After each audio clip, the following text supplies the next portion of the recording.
जय हिंद दोस्तों, उम्मीद करता हूं आप सभी लोग हैप्पी हेल्दी एंड मस्त होंगे। आज के इस वीडियो में हम एक्सरसाइज 4.2 के सारे क्वेश्चंस को सॉल्व करेंगे विथ ट्रिक्स। ठीक है, तो वीडियो को लास्ट तक देखिए ताकि आपको सारे क्वेश्चन बहुत अच्छे से समझ में आ सके।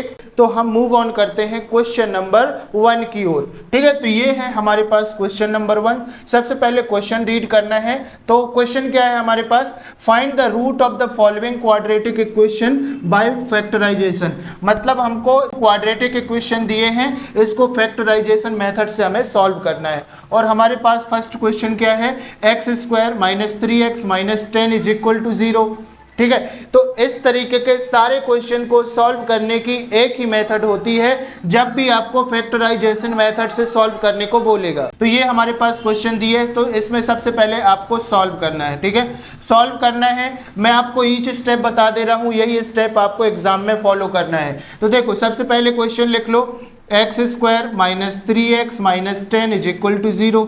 ठीक है, ये आपके पास क्वेश्चन लिखा है। अब आपको क्या करना है, देखो यहाँ पे कोई नंबर नहीं है हमारे पास, एक्स स्क्वायर का कोफिशिएंट हमारे पास कुछ भी नहीं है। ठीक है, तो इसका कोफिशिएंट 1 है, जिसका कोफिशिएंट कुछ नहीं होता उसका कोफिशिएंट 1 होता है, और हमारे पास एक कांस्टेंट टर्म होती है। अच्छा, कोफिशिएंट तो आप लोगों को समझ में आता होगा ना, जैसे एक्स स्क्वायर लिखा है, इसके यहाँ पे 5 लिखा है, 5 का मल्टीप्लाई है, तो एक्स स्क्वायर का कोफिशिएंट जो होता है वो होता है हमारे पास 5। ठीक है, ये आप लोगों ने क्लास 9th में पढ़ चुका है।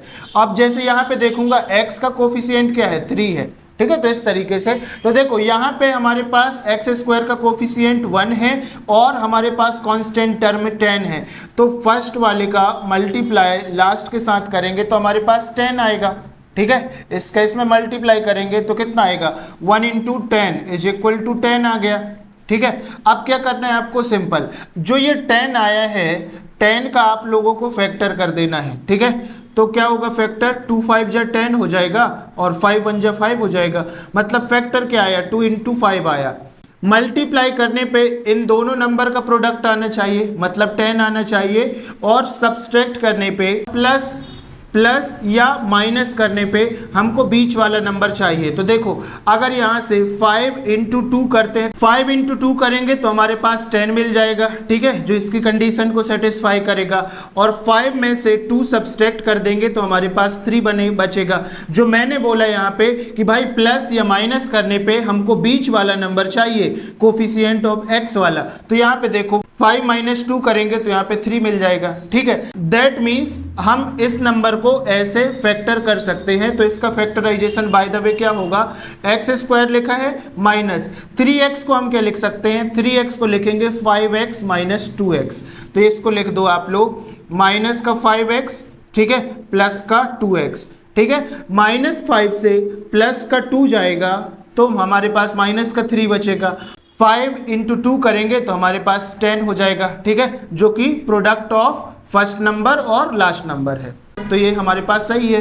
ठीक है, माइनस, इसको हमने सिर्फ इतना कन्वर्ट करके लिखा है, -10 है तो -10 इज इक्वल टू 0। ठीक है, यहाँ पे कोई दिक्कत नहीं होगी। अब देखो, ये आपके पास 2 पार्ट में सेपरेट हो जाएंगे, फर्स्ट पार्ट और सेकेंड पार्ट।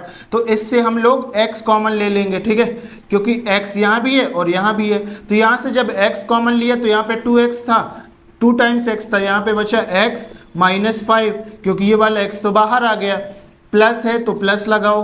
ठीक है, यहाँ से देखो x कॉमन नहीं ले सकते क्योंकि यहाँ पे x तो नहीं है, इसलिए यहाँ से हम 2 कॉमन ले लेंगे। तो 2 कॉमन ले लेंगे तो यहाँ पे क्या बचेगा, x है तो x लिख लो, माइनस, अब देखो इसका यहाँ पे क्या होता है, बाय द वे डिवीजन होता है, तो 2 का डिवीजन 10 में होगा तो कितना टाइम होगा, 5 टाइम इज इक्वल टू 0। ये आ गया आपके पास। अब देखो, मजे की बात यह है कि जब भी एक क्वेश्चन आपका करेक्ट होगा तो ये वाला आपके पास और ये दोनों क्या आएगा, इक्वल आएगा। ठीक है, ये दोनों वैल्यू क्या आएंगी, इक्वल आएंगी। अब जब इक्वल आ जाएगा तो क्या करना है आपको, एक बार ये ले लो जो आपके पास आया है ब्रैकेट में x माइनस 5, और दूसरे ब्रैकेट में ले लो x प्लस 2। अब ये कहाँ से वैल्यू आई है, तो ये जो आपने कॉमन लिया है, यहाँ पे साइन का जरूर ध्यान रखना, साइन के साथ कोई छिड़खानी नहीं करना। इक्वल टू 0 है तो इक्वल टू 0 लिख लो। अब इसको आगे सॉल्व करने के लिए क्या करेंगे, इसके इक्वल में भी 0 हो जाएगा और इसके इक्वल में भी 0 हो जाएगा। That means x minus 5 is equal to 0 हो जाएगा। ठीक है, और x plus 2 is equal to 0 हो जाएगा। अब क्या होगा, देखो x, अब देखो 5 LHS में है, ये जाएगा RHS में, तो साइन बदल जाएगा। दैट मीन्स माइनस में 5 है तो ये हो जाएगा प्लस में 5, तो x की वैल्यू क्या आ गई हमारे पास 5। अब सिमिलरली यहाँ देख लो x इज इक्वल टू, ये प्लस में 5 है, अब जाएगा RHS में, ठीक है, तो ये क्या हो जाएगा माइनस में 2 हो जाएगा। तो इस तरीके से आपने x की दो वैल्यू निकाल ली 5 एंड -2, ठीक है, और यही आपका क्या होगा भैया आंसर होगा, ठीक है, यही आपका आंसर होगा। तो इस तरीके से आपको सॉल्व करना था। समझ नहीं आया तो एक बार फिर से इस वीडियो को देख ले तो अच्छे से समझ में आ जाएगा, क्योंकि फर्स्ट क्वेश्चन है ये आपको अच्छे से समझ में आना ही चाहिए। अब हम मूव ऑन करते हैं प्रॉब्लम नंबर 2 की ओर। अब यहाँ पे देखो हमारे पास सेकेंड प्रॉब्लम है, सिमिलर हमारे पास फर्स्ट प्रॉब्लम के जैसे है। तो देखो यहाँ पे हम लोग इसी तरीके से सॉल्व करेंगे। तो देखो क्या है हमारे पास 2x² plus x minus 6 is equal to 0। यहाँ पे हम लोग इसको सॉल्व कर रहे हैं। तो सॉल्व करने का तरीका मैंने क्या बताया कि देखो ये x वाले कोफिशिएंट का ये कांस्टेंट वाले के साथ मल्टीप्लाई कर दो। तो 2 का मल्टीप्लाई 6 के साथ करेंगे, तो 2 का मल्टीप्लाई 6 के साथ करेंगे तो हमारे पास 12 हो जाएगा। अब इस 12 का हमको फैक्टर निकाल देना है, ठीक है। तो 12 का फैक्टर क्या हो जाएगा 2 6 जा और 2 3 जा हमारे पास, और 3 1 जा 3, मतलब 12 का फैक्टर क्या हो जाएगा भाई आपके पास 2 इंटू 3 हो जाएगा, या इसको हम 4 इंटू 3 भी लिख सकते हैं, तब भी आपके पास क्या आएगा 12 आएगा। अब हमको क्या करना है तो ध्यान रखना, प्लस या माइनस करने पे बीच वाला नंबर चाहिए और मल्टीप्लाई करने पे लास्ट वाला नंबर चाहिए। तो यहाँ पे ध्यान रखो 4 इंटू 3 करेंगे तो 12 मिल जाएगा, ठीक है, और 4 से माइनस का 3 सब्सट्रैक्ट कर देंगे तो हमारे पास 1 मिल जाएगा, ये बीच वाला नंबर, ठीक है। दैट मीन्स हम इसको ये लिख सकते हैं, ठीक है, दैट मीन्स हम इसको ये लिख सकते हैं। तो ये क्या हो जाएगा आपके पास 2x² तो लिखा रहेगा प्लस, अब x को हम क्या लिख देंगे, x को क्या लिखेंगे 4x minus 3x, 4x minus 3x, यहाँ पे समझ रहे हो ना, यहाँ पे 4x माइनस 3x हम लिख देंगे तो आपको क्या समझ आएगा 4 3 जा हमारे पास फर्स्ट और लास्ट नंबर का प्रोडक्ट मिल जाएगा, 4 3 जा 12 हो गया। अब 4 में से माइनस का 3 जाएगा तो हमारे पास प्लस का x बचेगा। मतलब अगर आपने लॉजिक सही लगाया है तो ये आपकी कोई भी कंडीशन फॉल्स नहीं होगी। -6 है तो माइनस का 6 लिखो इज इक्वल टू 0, सिर्फ हम इसको ही बदल रहे हैं और कुछ नहीं कर रहे हैं, ठीक है। इतनी बात समझ में आई। जब ये हो जाएगा तब हम क्या करेंगे, इसके दो पार्ट हो जाएंगे, ठीक है, ये दो नंबर सेपरेट कर देंगे। तो यहाँ से हम लोग कुछ कॉमन ले लेंगे। क्या कॉमन ले सकते हैं तो देखो यहाँ से 2 भी है, 2 कॉमन आ जाएगा और x कॉमन आ जाएगा, तो 2x कॉमन आ जाएगा। जब यहाँ से 2x कॉमन आएगा तो यहाँ पे कितने x थे तो 2 टाइम्स थे, तो यहाँ केवल x बस बचेगा। प्लस है तो प्लस लगाओ, ठीक है, मतलब यहाँ पे क्या होता है कायदे के साथ डिवीजन होता है, ठीक है, इसका डिवीजन हो जाएगा यहाँ पे। तो 2 का डिवीजन 4 के साथ 2 टाइम्स होगा और x तो बाहर निकला है तो ये हो जाएगा, ठीक है, समझ में आ गई बात। माइनस है तो माइनस लगाओ। अब यहाँ पे देखो x तो कॉमन नहीं निकाल सकते क्योंकि यहाँ पे x कॉमन नहीं है, ठीक है, इसलिए हम क्या निकालेंगे 3, तो यहाँ से 3 निकाल दो आप लोग। 3 का यहाँ पे डिवीजन हो जाएगा और यहाँ पे भी डिवीजन हो जाएगा। दैट मीन्स क्या होगा 3 का डिवीजन 3 के साथ होगा तो 1 टाइम हो जाएगा, तो यहाँ पे x बस बचेगा, ठीक है, और ये माइनस और ये माइनस यहाँ पे हो जाएगा प्लस, ठीक है। 3 का डिवीजन 6 में कितने टाइम होगा 2 टाइम्स होगा, दैट मीन्स यहाँ पे 2 हो जाएगा, ठीक है।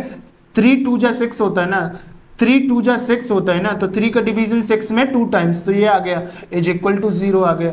और मैंने आपको क्या बताया, मजे की बात ये है कि जब आपका सही होगा तो ये वाला आपके पास और ये वाला ब्रैकेट सेम आएगा, ठीक है। तो x+2 और x+2 आ गया। अब आपको लिखना क्या है, आपको करना क्या है तो x+2 एक बार ये जो कॉमन है इससे उठा के लिख दो, और एक बार क्या है हमारे पास जो हमने कॉमन निकाला था यहाँ से इसको लिख दो, तो 2x minus 3 is equal to 0। ये ध्यान रखना कि यहाँ पे प्रोडक्ट का साइन रहेगा और कोई भी साइन नहीं रहेगा, ठीक है। और इसको हम सॉल्व करेंगे तो क्या होगा, इसके इक्वल में भी 0 और इसके इक्वल में भी 0, that means x+2 is equal to 0 और यहाँ से 2x minus 3 is equal to 0, ठीक है। अब इसको सॉल्व कर दो, देखो ये LHS में है, ये जाएगा RHS में, तो क्या हो जाएगा x is equal to minus का 2, साइन तो बदल जाएगा हमारे पास, ठीक है। और सिमिलरली यहाँ पे हो जाएगा 2x इज इक्वल टू, ये माइनस में 3 है, अब ये जाएगा RHS में तो प्लस में 3 हो जाएगा। दैट मीन्स यहाँ से अगर x की वैल्यू निकालेंगे तो क्या हो जाएगा 3 डिवाइड में 2, क्योंकि जो मल्टीप्लाई होता है वो कहाँ जाएगा डिवाइड में। तो इस तरीके से आपने यहाँ पे x की 2 वैल्यू निकाल ली, x is equal to -2 and x is equal to 3/2। तो आई होप सो कि जैसे आपने क्वेश्चन नंबर फर्स्ट किया था सिमिलर मेथड का यूज करके हमने क्वेश्चन नंबर सेकेंड भी कर दिया। ठीक है, यहाँ पे कोई दिक्कत नहीं होगी। मैंने आपको ऑलरेडी बताया था कि अगर आपने एक क्वेश्चन कर लिया अच्छे से तो आपको सारे क्वेश्चन के कॉन्सेप्ट समझ में आ जाएंगे। ठीक है, now we are moving problem number 3।